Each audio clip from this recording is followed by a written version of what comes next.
Kenalin, nama saya Herdiana. Saya dari Pendidikan Seni Pertunjukan semester 2 kelas B.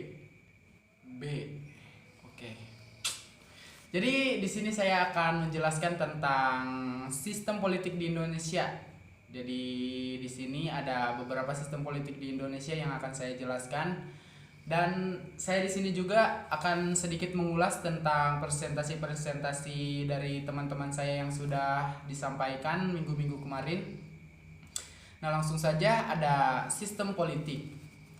Sistem politik Indonesia diartikan sebagai kumpulan atau keseluruhan berbagai kegiatan dalam negara Indonesia yang berkaitan dengan kepentingan umum termasuk proses penentuan tujuan, upaya-upaya menentukan tujuan, pengambilan keputusan, seleksi dan penyusunan skala prioritasnya. Di Indonesia, sistem politik yang dianut adalah sistem politik demokrasi Pancasila, yakni sistem politik yang didasarkan pada nilai-nilai luhur, prinsip, prosedur, dan kelembagaan yang demokratis. Nah, yang kedua ada juga budaya politik nih dari Indonesia. Menurut Kantap Prawira, budaya politik Indonesia masih tetap merupakan topik kajian yang sangat menarik. Sekalipun kajian tersebut akhir-akhir ini kurang mendapat minat kalangan ilmuwan politik Indonesia karena beberapa alasan. Nah, yang ketiga juga nih ada politik formal. Struktur politik yang bersifat informal terdiri dari partai politik dan organisasi politik di luar partai politik seperti media massa, kelompok-kelompok berbasis agama, LSM atau NGO, dan asosiasi profesi lainnya.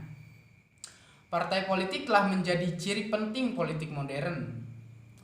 Hampir dapat dipastikan bahwa partai-partai politik telah menjadi bagian tidak terpisahkan dari suatu sistem politik di suatu negara. Baik yang demokratis atau yang otoriter sekalipun. Dalam hal ini, partai politik mengorganisasi partisipasi politik dan sistem kepartaian akan sangat mempengaruhi batas-batas sampai di mana partisipasi tersebut.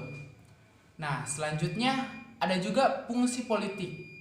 Fungsi politik adalah pemenuhan tugas dan tujuan struktur politik.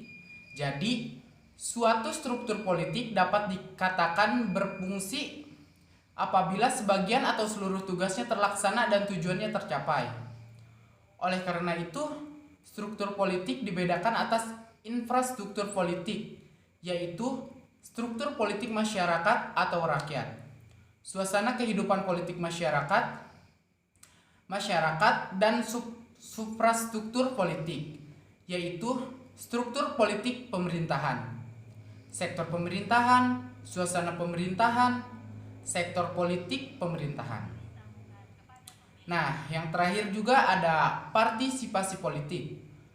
Partisipasi politik dapat didefinisikan sebagai kegiatan pribadi warga negara yang legal.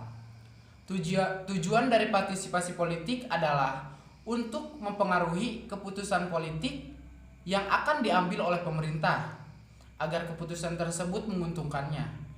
Partisipasi politik dapat terwujud dalam bentuk perilaku anggota masyarakat. Partisipasi dan perilaku politik harus berlandaskan pada nilai dan norma yang berlaku.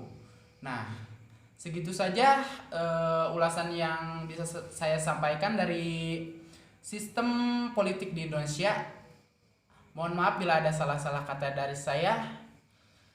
Sekian dan terima kasih. Jangan kecewa ya.